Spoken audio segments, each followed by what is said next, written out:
What feels illegal but actually isn't?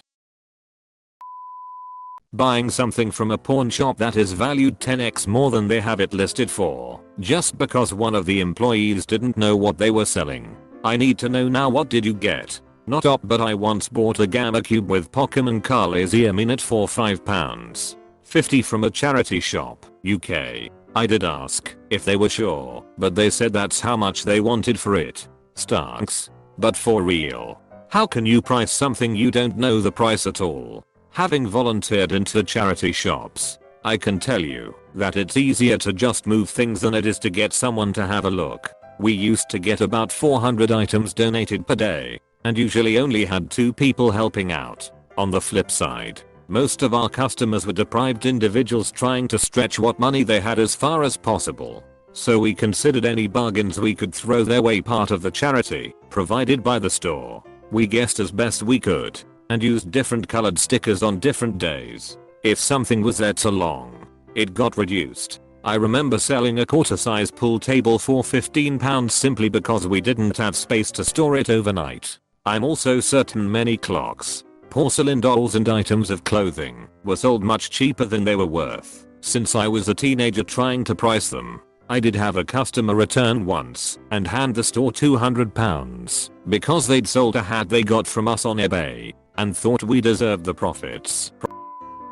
Googling info about breaking the law or other crimes. Just googling it makes me feel like I'm whitelisted, when all I want is hear about what went down and how they did or didn't get away with it. You hear that FBI agent assigned to my account? I am just a curious citizen, not a person of interest. Lol, I do backyard chemistry and was recently exploring the limitations and regulations of hazardous chemicals and drug precursors. In order to keep my experiments legal, I've just defaulted to everyone should know about all laws as my response when people ask me why I know details about a law.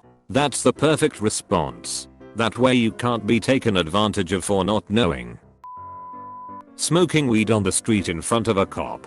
Not illegal in Canada, but really feels like it. Just make sure it's not outside the entrance to a business. It still applies to no smoking policies.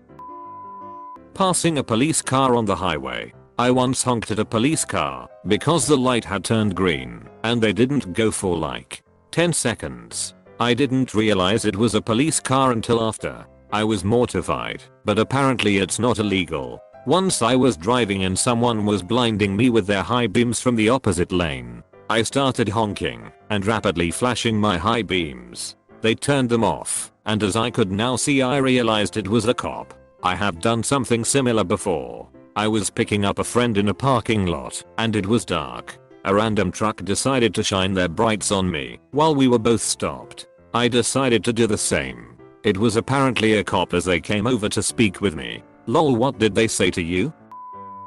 Paying for groceries at the pharmacy desk and then walking past the grocery cashier without saying anything. Yes, I do this every month when I refill my prescriptions, and I usually pick up a bag of potato chips and some Oreos while I'm there. I'm too cheap to pay for a plastic bag, so I just walk out the store carrying my junk food and drugs. As a man, walking into an all-gender restroom and seeing only women in there. Yes, my high school was kind of old and had both boys and girls bathrooms, so they decided to update it. The thing is, they only made the girls' bathrooms gender neutral, I think because of urinal stuff. But that just essentially made it a female bathroom with a different name, especially considering the male bathroom was right next to it. WTF. That's just wrong. Either do it for both, or don't do it for either. Ever worked on plumbing before? It can be a hassle and a half. The boys could still go pee in the gender neutral room with stalls. Hiring a babysitter for the first time. Hear me out. The first time I hired a complete stranger to watch my kids, it was so fucking weird. My daughter was 18 months at the most, and I just waved goodbye and gave someone my cell phone number and PES. So strange. Not quite this. But when my oldest was younger, I'd drop him off at daycare every morning. Every morning. He'd grab my coat and scream bloody murder, like I was depositing him at Kiddie Torture Incorporated. I'd walk down the hall feeling like the worst father ever. I'd call later to check on him, and he was perfectly fine the second I left. A few months of this, and he began to enjoy going to daycare. They had tons of toys and his friends were there. So drop off went from him screaming to him instantly running off to play. I didn't even get a goodbye daddy. I'd have to chase him down for a goodbye kiss/hug.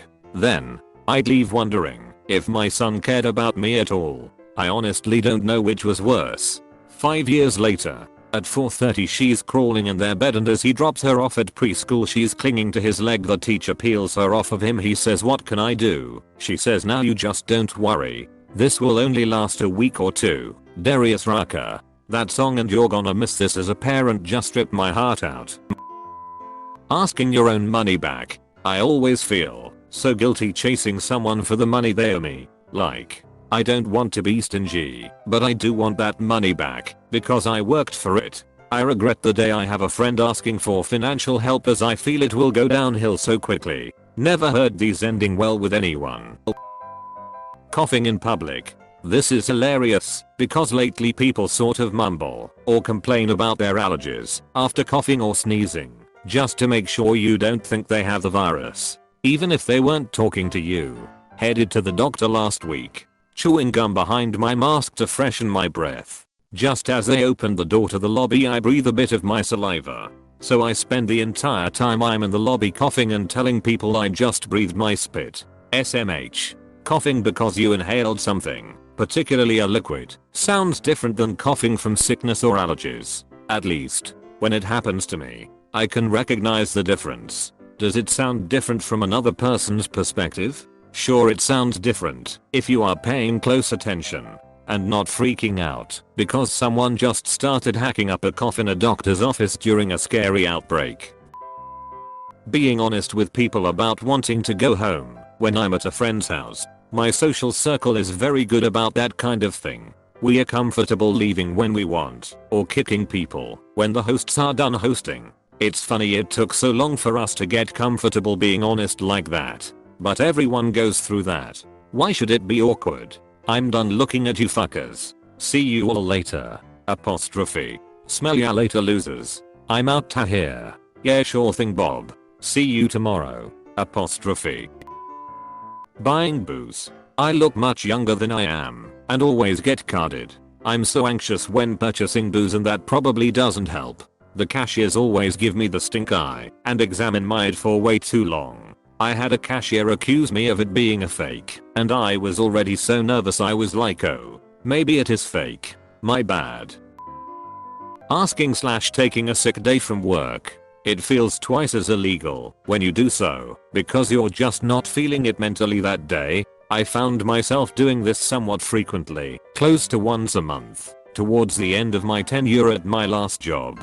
That's when I knew it was time to make a change. Me too. I spend so much time caring about work and others. I need to take random days off of work. Now that I actually get paid days off and always working too hard, it's time I cared about myself. I actually would like to have such rule in any job, paid or non-paid days off, to have mandatory days off once a month or something.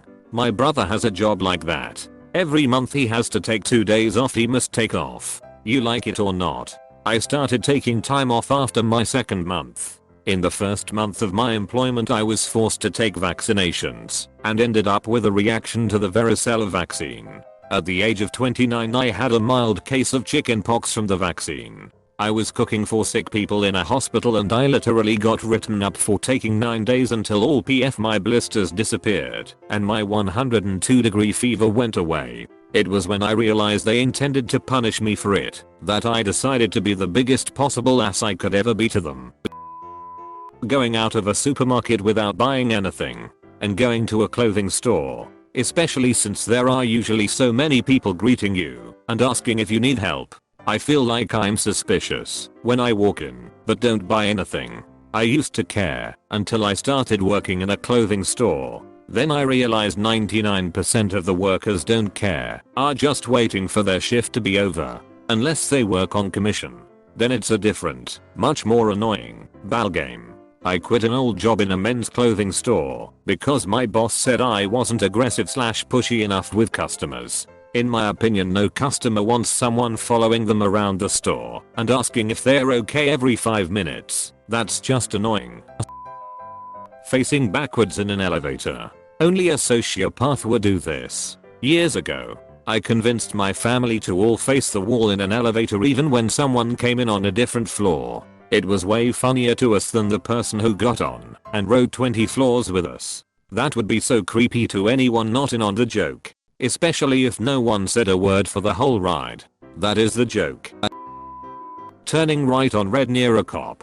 Doing anything near a cop makes you wonder if it's illegal. Not wanting to be killed by a cop is considered illegal by cops. So basically just existing is illegal according to cops and punishable with maximum force. Well, no. I think if you request suicide by cop, you may not be charged for the service. Clicking on the yes I'm older than 18. Or clicking on yes I have read the terms and conditions. At the local Walmart, they restricted 1 pack of toilet paper per customer due to the COVID-19 outbreak. If you come into the store with a friend/relative, you could get more than 1 pack of toilet paper if you purchase them separately. The Walmart employees in my area don't really care about it and can't do anything about it anyways. Cause by definition, you are one customer. You gotta understand my situation though. I live in a household of 13 people, so one wasn't going to cut it. We needed at least 2 or 3, right? But early on in the panic buying stage, people were buying out stores of their stock to sell it at a ridiculous markup, leaving 0 packs instead of 1. They still are. I haven't seen a store with more than a couple of packs since early March.